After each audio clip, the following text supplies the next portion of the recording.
నమస్కారం. ఈరోజు ప్రస్తుతం మనతో పాటు ఆస్ట్రో న్యూమరాలజిస్ట్ జయశంకర్ శిష్ల గారు ఉన్నారు. వారితో మాట్లాడిద్దాం. నమస్కారం గురుగారు. నా ఆయుష్మతి భవ. గురుగారు, న్యూమరాలజీ అనేది మనుషుల పేర్ల మీద, డేట్ ఆఫ్ బర్త్ మీదనే కాకుండా రాష్ట్రాల మీద, ప్రాంతాల మీద కూడా పనిచేస్తుంది అనేసి అని అంటారా? ఒకవేళ పనిచేస్తే కనుక ఏ రకంగా పనిచేస్తుంది అనేసి అని అంటారు? తప్పకుండా అమ్మ. సంఖ్యాశాస్త్రం అంటే నామ సంఖ్యాశాస్త్రం అంటే నేమ్ న్యూమరాలజీ అనేది మనం ఎక్కడ ఒక పేరు పెడతామో ఆ పేరులో ఉన్న సంఖ్యాబలం దానికి సంబంధించిన దాని మీద పనిచేస్తుంది. ఉదాహరణకి ఒక మనిషికి మనం ఒక పేరు పెడతాము, సో ఆ పేరులో ఉన్న నెంబర్ ఆ మనిషి మీద పనిచేస్తుంది. లేదా మనం పెంపుడు జంతువులకు కూడా పేర్లు పెడుతుంటాము, వాటి మీద కూడా పనిచేస్తుంది. లేదా మనం ఒక వ్యాపార సంస్థ పెట్టుకొని వ్యాపార సంస్థకి పేరు పెడతాము, దాని మీద కూడా పనిచేస్తుంది. లేదా మనం ఒక వస్తువు ప్రోడక్ట్ తయారు చేస్తున్నాం, దానికో పేరు పెడుతున్నాము, దాని మీద కూడా పనిచేస్తుంది.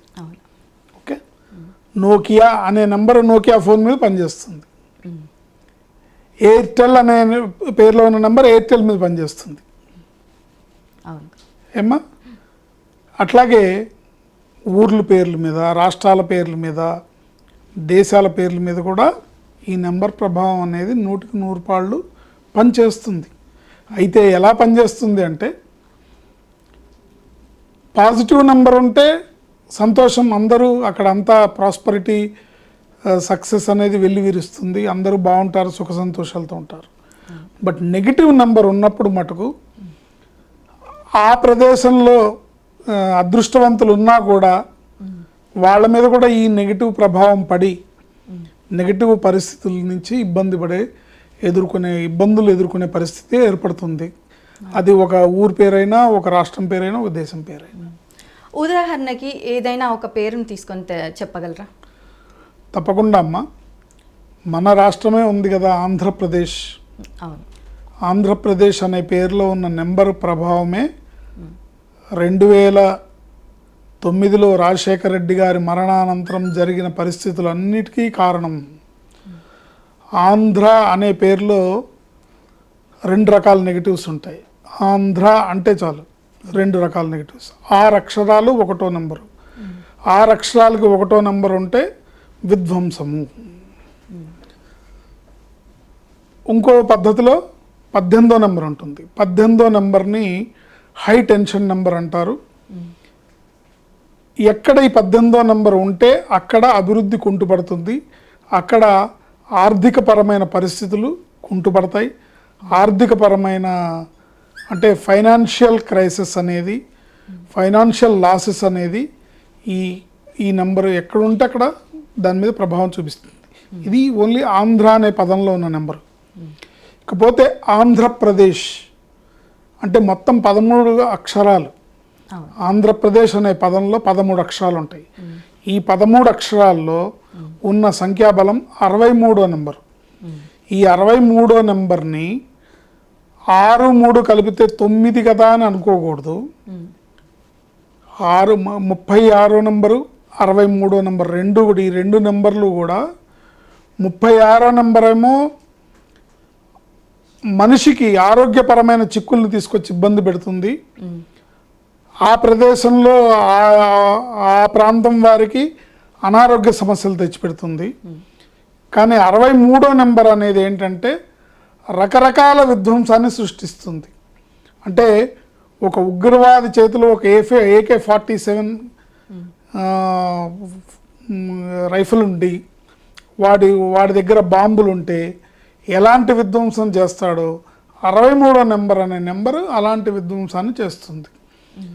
సో అందరికీ చాలామందికి వచ్చే సందేహం ఏంటంటే, ఆంధ్రప్రదేశ్ అనే పేరు ఇవాళ వచ్చింది కాదు కదా, ఎప్పుడో 1956లో ఉమ్మడి చెన్నై మద్రాస్ రాష్ట్రం నుంచి విడిపోయినప్పటి నుంచి పొట్టి శ్రీరాములు గారు నిరాహార దీక్ష చేసి సాధించినటువంటి రాష్ట్రం కదా ఇది. అప్పటి నుంచి ఈ నెంబర్ ప్రభావం ఉంటుంది. అప్పుడు లేని ఇబ్బంది ఇప్పుడు ఎందుకు కలుగుతుందని చాలామందికి డౌట్ వస్తుంది. కానీ ఏదైనా సరే దానికి బలం వచ్చినప్పుడే అది ప్రభావం చూపించగలదు. ఇప్పుడు ఒక క్రూరమైన జంతువు ఉందనుకోండి, ఆ క్రూరమైన జంతువు పుట్టంగానే తన క్రూరత్వాన్ని చూపించలేదు. దానికి ఎప్పుడైతే బలం వస్తుందో, దానికి ఎప్పుడైతే 10 మందిని ఎదిరించే శక్తి వస్తుందో అప్పుడు ప్రభావం చూపిస్తుంది. దీని ప్రభావం మన రాష్ట్రం మీద ఎప్పటి నుంచో ఉంది. నెమ్మదిగా పెరుగుతూ వచ్చి వైఎస్ రాజశేఖర రెడ్డి గారి మరణానంతరం దీనికి విపరీతమైన ఎనర్జీ వచ్చింది. మీరు కావాలంటే విశ్లేషించి చూసుకోండి. 2009లో ఆయన మరణానంతరం ప్రపంచవ్యాప్తంగా మీడియా అంతా కూడా Andhra Pradesh helicopter, Andhra Pradesh CM missed, Andhra Pradesh CMs helicopter crashed,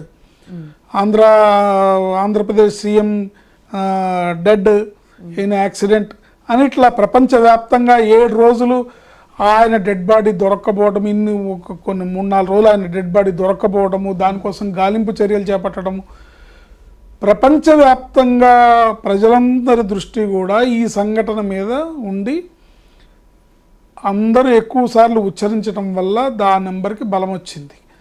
ఆ రోజు నుంచి ఈ రోజు వరకు కూడా ఆంధ్రప్రదేశ్ని ఎక్కడ వాడబడుతుందో అక్కడ దయనీయమైన ఇబ్బందికరమైన పరిస్థితులే ఉన్నాయి తప్ప ఆనందకరమైన సంఘటనలు అయితే ఏమీ లేవు అని చెప్పుకోవచ్చు. రాజశేఖర రెడ్డి గారి మరణానంతరం నెక్స్ట్ రోసయ్య గారు రావడం, కిరణ్ కుమార్ రెడ్డి గారు రావడం, తర్వాత తెలంగాణ అనే పదంలో ఉన్న బలమైన నెంబరు 30వ నెంబరు నిత్య కళ్యాణం పచ్చతోరణం తెలంగాణ పేర్లు. హైదరాబాద్ అనే పేరులో మంచి 25వ నెంబర్ అనే అద్భుతమైన ప్రాస్పరస్ నెంబర్. వీటి ఫలితంగా తెలంగాణ ఉద్యమం అనేది ప్రారంభించినప్పుడు, కేసీఆర్ గారు ప్రారంభించినప్పుడు అందరికీ అంత సెంటిమెంట్గా అనుకోలేదు ఎవరు కూడా. ఆయన మొదలుపెట్టారు అంటే తెలంగాణ ఉద్యమం ఎప్పటి నుంచో ఉంది, రజాకార్ల మూమెంట్ అప్పటి నుంచి ఉంది. కానీ దాన్ని అందరూ కూడా మనమంతా తెలుగు భాష ప్రాతిపదికన ఏర్పడిన రాష్ట్రం కాబట్టి ఎవరికి కూడా అంత గొప్పగా ఇది మా తెలంగాణ మాకు కావాలని పెద్దగా అనిపించిన సందర్భాలు తక్కువ. బట్ కేసీఆర్ గారు మొదలుపెట్టిన తర్వాత ఆ పదంలో ఉన్న బలము, ఈ పదంలో ఉన్న బలహీనత మొత్తానికి ఏమైందంటే రాష్ట్రం విడిపోవడానికి దారులు తీసింది. రాష్ట్రం విడిపోయింది. ఇప్పుడు ప్రాబ్లం ఏంటి? తెలంగాణ అనేది బాగుంది, ఇప్పుడు తెలంగాణ మందే, ఆంధ్రప్రదేశ్ మందే, ఇది ఉమ్మడి ఆంధ్రప్రదేశ్ రాష్ట్రం. కానీ విడిపోయిన తర్వాత ఇక్కడ ఉన్న వాళ్ళు అందరూ బాగున్నారు, అక్కడ ఉన్న వాళ్ళు బాగున్నారు. కానీ ప్రాంతాల వారీగా పేర్లు విడిపడిపోయేటప్పటికి ఇప్పుడు భాష తెలుగు భాషే, ప్రజలు వాళ్ళే. ఇప్పుడు అంతకుముందు ఎక్కడి నుంచో వచ్చి ఇక్కడ హైదరాబాద్లో సెటిల్ అయిన వాళ్ళు ఎవరు హైదరాబాద్ ఖాళీ చేసి వెళ్ళిపోలేదుగా. అందరూ సుఖశాంతులతో బాగానే ఉన్నారు కదా తెలంగాణలో. కానీ ప్రాబ్లం ఎక్కడొచ్చింది?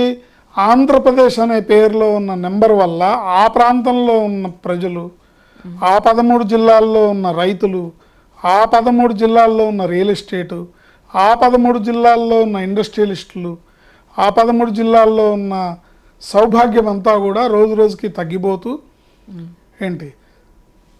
ఇబ్బందికరమైన పరిస్థితుల్లోకి నెట్టివేయబడింది. అది ఏ ఒక్కళ్ళో కారణంగా, దీనికి మనుషులు కారణం కాదు, ఇది నెంబర్ గేమ్. అంటే ఈ నెంబర్ వల్ల ఇలాంటి పరిస్థితి ఏర్పడింది. విడిపోయినాక ఆ ఇబ్బందులు ఎటువంటి సస్యశ్యామలమైన రాష్ట్రం, ఎంతటి సుభిక్షమైన రాష్ట్రం. ఇవాళ రోజున ఏమైంది? పింఛన్ల మీదను ఉపాధి హామీ పథకాల మీద ఆధారపడి జీవించాల్సిన ప్రజలు ఎక్కువైపోయిన పరిస్థితి ఏర్పడింది. ఎందుకు అంటే ఈ నెంబర్ కారణం. అందువల్ల నేను చాలా సందర్భాల్లో చెప్పాను, అక్కడ రాజకీయ పార్టీలు లేదా రాజకీయ నాయకులు ఎవరు ఉన్నా సరే, ఎంతటి నిజాయితీ పరులైనా వాళ్ళు అలా చేశారు, వీళ్ళు ఇలా చేశారని మనం ఎవరిని నిందించక్కర్లా. ఎవరున్నా ఏమీ చేయలేని పరిస్థితి ఏర్పడుతుంది అని. ఇప్పుడు మొన్నటి ఎలక్షన్స్ 2024 ఎలక్షన్స్ వరకు ఒక రకమైన ప్రభుత్వం ప్రజలు చూశారు.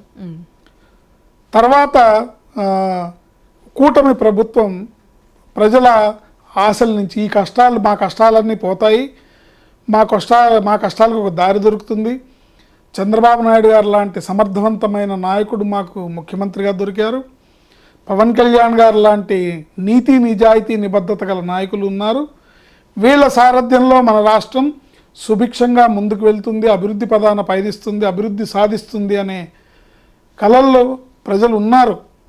అది నిజం కూడా. కానీ ఎప్పుడైతే ఇక్కడ నిజాయితీగా వచ్చిందో ఈ నెంబర్ ఏం చేసింది, ప్రకృతి వైపరీత్యాలు తీసుకొచ్చింది. దానివలన అభివృద్ధి కుంటుపడుతుంది. ఎంత నిజాయితీ గల ప్రభుత్వం ఉన్నా, ఎంత సమర్థవంతుడైన చంద్రబాబు నాయుడు గారు వారం రోజులు వరదల్లోనే ఉండి ప్రజలకు సేవ చేసినా, బట్ ప్రజల కష్టాలైతే వాళ్ళ కష్టాలు వాళ్ళు పడాల్సిందే కదా కదా. సో ఇలాంటి ఇబ్బందులన్నీ కూడా ఈ నంబరు మారితేనే పోతాయి. అన్నపూర్ణ లాంటి పేరున్న ఆంధ్రప్రదేశ్ ఇబ్బందికరమైన పరిస్థితుల్లోకి వెళ్ళిపోయి హలో లక్ష్మణ అనే పరిస్థితి రావడానికి కారణం ఆంధ్రప్రదేశ్ అనే పేరులో ఉన్న 63వ నెంబరు. ఇది ఎవరు నమ్మినా నమ్మకపోయినా అది జరుగుతున్న సత్యము నేను గమనిస్తుంది. అయితే దీంట్లో మార్పు కూడా మనకు చేసుకునే అవకాశం ఉంది, పరిష్కారం ఉంది దీనికి. కాబట్టే ఈ సమస్యని మాట్లాడుతున్నాను. ఇందులో ఆంధ్రప్రదేశ్లో ఒక అక్షరాన్ని మార్చడం ద్వారా దానివల్ల ఎవరికి నష్టం ఉండదు, ఎవరికి ఇబ్బంది ఉండదు. అంటే ఒక సామెత, ఒక పెద్దవాళ్ళు, ఒక జాతీయ నాయకులు పోరాడితే పోయేదేముంది సంఖ్యలు తప్ప అని ఒక విప్లవ కవి శ్రీశ్రీ గారు అన్నారు. పోరాడితే పోయేదేముంది సంఖ్యలు తప్ప. అట్లాగే ఈ న్యూమరాలజీ కరెక్షన్ వల్ల, ఒక్క అక్షరాన్ని చేర్చడం వల్ల పోయేదేమీ ఉండదు. బట్ వస్తే మటుకు అభివృద్ధి దేశంలోనే, భారతదేశంలోనే నెంబర్ 1 రాష్ట్రంగా ఎదిగే అవకాశం ఆంధ్రప్రదేశ్కి ఉంది అని సవినయంగా మనవి చేసుకుంటూ, ఆ మార్పు జరగాలని, ఈ వీడియో పెద్దల దృష్టిలో పడాలని, నాకెటువంటి పేరు ప్రఖ్యాతులు అక్కర్లేదు, నాకెటువంటి సన్మాన సత్కారాలు అక్కర్లేదు, నేను చెప్పాను అనేది కూడా అవసరం లేదు. ఒక్క మార్పు చేయడం ద్వారా చేయగలరు, అధికారంలో ఉన్నవారు చేయగలుగుతారు. ఇతపూర్వం వైఎస్ రాజశేఖర రెడ్డి గారు కడప అనే స్పెల్లింగ్ ఆయనకి నచ్చక KADAPA కింద వాడాలి, ఇక నుంచి కడప అనే స్పెల్లింగ్ని ఆయన ఒక జీవోతో పాస్ చేసి మార్చారు. మద్రాసుని చెన్నైగా మార్చారు, బాంబేని ముంబైగా మార్చారు, బెంగళూరుని బెంగళూరు అని మార్చారు.